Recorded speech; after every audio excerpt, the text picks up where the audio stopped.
कैसे इमोशनल किया जाए लोगों को, कैसे इमोशनल करके बेवकूफ बनाया जाए। अगर ये हुनर किसी को सीखना है तो तारिक जमील, ताहिर बोल रहा हूं मैं बार बार, तारिक जमील साहब से सुन लीजिए, देखिए कैसे बताते हो।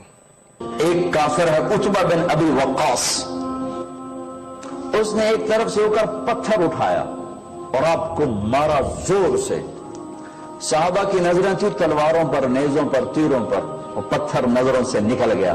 लिहाजा वो उनके अंदर को चीरता हुआ जाकर मेरे नबी के मुंह पर यहां लगा, और अब सीधा पीछे ऐसे गए, पीछे यूं, पीछे खड्डा था, वो यहां गर्दन में लगा, किनारा था, बेहोश हो गए, दांत भी टूट गए, चेहरा भी खून हो गया, अब बेहोश होकर यूं गिर गए। साहबा ने समझा आप शहीद हो गए, तो सब ने ज़ारो कतार रोना शुरू कर दिया। थोड़ी देर के बाद आपको होश आया तो सहाबा ने अर्ज की, या रसूल अल्लाह, अब तो इनके लिए बद्दुआ फरमा दें,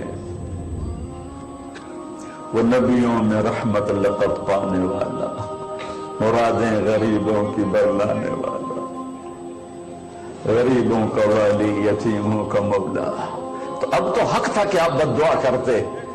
ये सामने उम्मत नहीं है, कातिल खड़े हैं, काफिर। आपने हाथ उठाए, साहबा समझे कि हूं इनांदे बेड़े बुड़ गए। अल्लाहुम्मा अग़फ़िर लिक़ौमी फ़इन्नहुम ला यअलमून, अल्लाह मेरी कौम को माफ कर, इन्हें मेरा पता कोई नहीं है। देखो मेरे भाइयों, जिसने काफिरों के साथ ये हमदर्दी के कत्ल करने वालों के लिए दुआ मांगी, तो मुसलमान होकर एक दूसरे को सलाम करना छोड़ चुके, एक दूसरे के पीछे नमाजें पढ़ना छोड़ चुके, एक दूसरे पर कुफर के फतवे लगा के बैठे हुए। मुझे बताओ तुम मेरे नबी के साथ क्या कर रहे हो?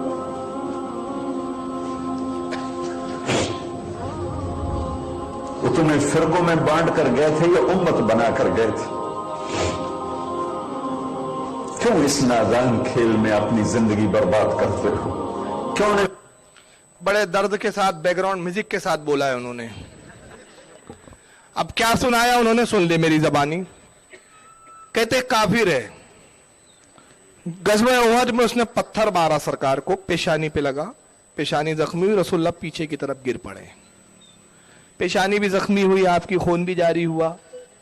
साहब इकराम अर्ज़ करते कि या रसूलुल्लाह इसके हक में दुआए हलाकत फरमा दीजिए। तो उन्होंने अपने हाथों को उठाया।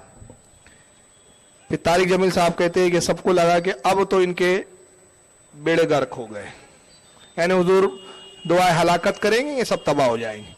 मगर अल्लाह के नबी सल्लल्लाहु अलैहि वसल्लम ने दुआ की, मौला इन्हें माफ कर दे, ये नहीं जानते कि मैं कौन हूं। ये वाक़या तो सही है। अब उस पर तबसरा कर रहे हैं हम, तो तबसरा करते हुए कहते हैं कि देखो नबी ने तो ऐसे काफिरों को भी माफ कर दिया, तुम एक दूसरे को सलाम नहीं करते। मतलब ये कहना ये चाहते कि हम हैं काफिर, तुम भी हमको सलाम कर लिया करो। हम भी वैसी गुस्ताख है जैसे वो थे, उन्होंने भी पत्थर मारे थे, हम मुंह के जुमलों के पत्थर मारते हैं। उन्होंने हाथों से पत्थर मारे थे, हम लफ्जों के पत्थर नबी को मारते, लेकिन तुम फिर भी हमें माफ कर दो, हमसे सलाम कर लिया करो। समझ रहे, ये है इनका, ये इत्तेहाद का शक्ल सूरत है इनकी। तुम एक दूसरे को सलाम नहीं करते हो, एक दूसरे के पीछे नमाज नहीं पढ़ते हो। वो तुम्हें एक उम्मत बना के गए थे, तुम फिरकों में बढ़ गए। फिरकों में बटा कौन? हम भी तो कहते इसी पर तो गुफ्तगू कर लो कि फिरकों में बटा कौन, जिसने गरीब नवाज को छोड़ा वो, या जिसने गरीब नवाज को थाम के रखा है वो? फिरकों में बटा कौन है? जो अजमेर जाने को भी दर्द बोलता है उसने फिरका बनाया है, या जो अजमेर आज भी जाता है गरीब नवाज को थामे वो फिरका बनाने वाला है कौन? लेकिन जनाब ये दलीलें नहीं काम देने वाली। वजह यह है कि बेशक रसूलुल्लाह सल्लल्लाहु अलैहि वसल्लम की ये सीरत थी, सरकार का अखलाक था कि आप अपने दुश्मनों को भी माफ कर देते थे। वजह यह थी कि सरकार रहमत लिल आलमीन बन के तशरीफ लाए थे। मगर सहाबा की भी तो सीरत बताया करो कि सहाबा अपने आका के गुस्ताखों के साथ क्या करते थे।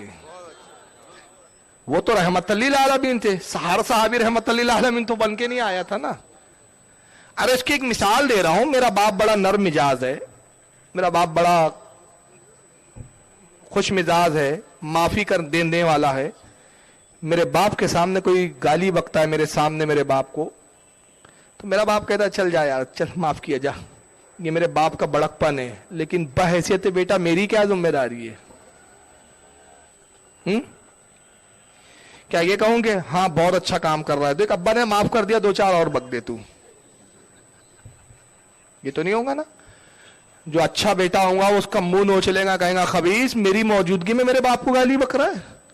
ارے میرا باپ رحم کرنے والا ہے، رحم دل ہے، میرے باپ کا اخلاق بہت بلند ہے، وہ اپنے بڑے بڑے خطا کاروں اور گستاخوں کو معاف کر دیتا ہے، لیکن میں اپنے باپ کی اولاد ہوں، میرے سامنے اگر میرے باپ کی توہین کرے گا منہ نوچ کے رکھ دوں گا تیرا۔